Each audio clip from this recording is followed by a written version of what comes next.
हमारे राम महानाट्य के बाद हमारे महादेव और हमारे कृष्ण भी जल्द ही रियल थिएटर पार करने वाले हैं। ये राज की बात हमारे राम नाट्य में राम की भूमिका निभाने वाले राहुल भुच्चर ने एमपी न्यूज के editor in chief doctor Mahendra Singh से खास चर्चा के दौरान बताई। इस दौरान राहुल भुच्चर ने कहा कि मेरे दिल में प्रभु श्री राम का वास है।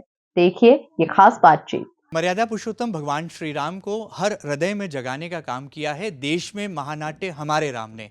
एक कीर्तिमान सा लगता है इस महानाट्य को, जो कोई देखता है उसके मन में और रोम रोम में राम बसते हैं। हमारे साथ इस शो के कर्ता धर्ता और राम का किरदार निभाने वाले राहुल भुच्चर जी हैं। सर, अब तक 180वां ये एपिसोड है, किस तरह का एक्सपीरियंस है और क्या आपके भी रोम रोम में राम की अभिव्यक्ति होने लगी है? जय जय सिया राम। और सबसे पहले तो कर्ता धर्ता मैं नहीं हूँ, कर्ता धर्ता तो प्रभु स्वयं है, और वो नहीं चाहते तो ये कुछ नहीं होता। 180 क्या 18 भी नहीं हो पाते। और उन्होंने हमारा चयन किया अपनी प्रस्तुति को दिखाने का, जग जाहिर करने का। ये हमारे लिए सबसे बड़े सौभाग्य का विषय है और आनंद का विषय है। और जहाँ रहा आपका सवाल, मैं 2020 से प्रभु श्री राम की भूमिका निभाने की चेष्टा कर रहा हूँ। 2020 से लगातार बार बार हर साल वो मेरा चयन करते हैं।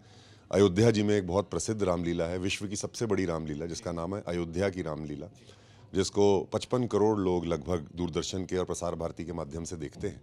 उसमें मैं प्रभु की भूमिका निभाने की चेष्टा करता हूँ और पिछले 4 वर्षों से कर रहा हूँ। जब 22 जनवरी 2024 में मंदिर की प्राण प्रतिष्ठा हुई थी, उस समय भी मैं वहीं पर लीला कर रहा था। और उसके बाद हमारे राम को भी 22 जनवरी 2024 में ही हमने लॉन्च किया। और वो प्रभु की असीम कृपा और लीला अपने आप ही है। नहीं तो हम तो 3 साल से लगे हुए थे कि किसी तरह इसको हम शुरू कर पाएँ, लगा पाएँ, प्लेस के शोज़ लगा पाएँ। लेकिन जब जब जो होगा, वही जब चाहेंगे तब सब होगा। और तब से मेरे अंदर प्रभु का वास है, और एक बार वो अंदर प्रकट हो चुके हैं मेरे दिल के अंदर, हृदय के अंदर, तो वो बाहर में उनको आने तो दूंगा नहीं। बहुत सुंदर।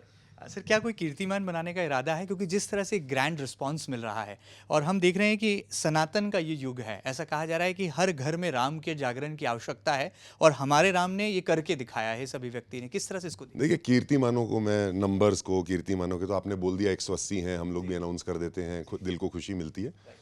पर ऐसा कोई ना हमारा कोई संकल्प था कि हम लोग इसमें 180 शो कर देंगे 11-12 महीने में, या हम 500 शोज़ का एक आंकड़ा पार करेंगे या कोई कीर्तिमान करेंगे। ऐसा कुछ भी नहीं था। प्रभु की भक्ति ही इसमें सर्वोपरि था। और 122 लोग जो हमारे कास्ट एंड क्रू के हैं, वो सब जुड़े हैं प्रभु की भक्ति के माध्यम से। चाहे वो टेक्नीशियंस हों, चाहे वो हमारे म्यूज़िक डायरेक्टर्स हों, सिंगर्स हों, कॉस्ट्यूम डिज़ाइनर्स हों, जो भी हों, जो आपको यहाँ पर नहीं दिखते। 122 लोग तो सामने दिखते हैं, लेकिन उसके अलावा जितनी हमारी टीम, बैक स्टेज टीम है, पीछे जिन्होंने बहुत काम किया है, सोनू निगम साहब ने काम किया है, कैलाश खेर साहब ने काम किया है, शंकर महादेवन साहब ने काम किया, तो ये सब भक्ति से जुड़े हैं। और सारे नेगेटिव लोग अपने आप ही इस प्ले से निकलते चले गए। और हमें उस टाइम लगता था क्यों जा रहे हैं लोग, लेकिन जो नेगेटिव था वो अपने आप निकल गया और सिर्फ पॉजिटिव रह गया और प्रभु की भक्ति करने वाले लोग रह गए। Sir, in the last Rahul ji के बारे में कहा जाता है कि वो हर चीज़ को बहुत रिसर्च के साथ करते हैं। जैसे हमारे राम का आप कॉन्सेप्ट लेकर आए, और इस युग में जब इंटरनेट की तरंगों पर रील्स का ज़माना है, लोग घंटों बैठ कर के लाइव नाटक को देख रहे हैं, सिनेमा से भी परहेज़ कर रहे हैं। क्या हमारे राम के बाद हमारे महादेव या हमारे कृष्ण भी आने वाले हैं? यस, हमारे महादेव और हमारे कृष्ण लिखने शुरू हो गए हैं, हम लोगों ने लिख दिया है, आ रहे हैं। और हमारे राम का एक प्रीक्वल भी आ रहा है कि इस कथा से पहले क्या हुआ था।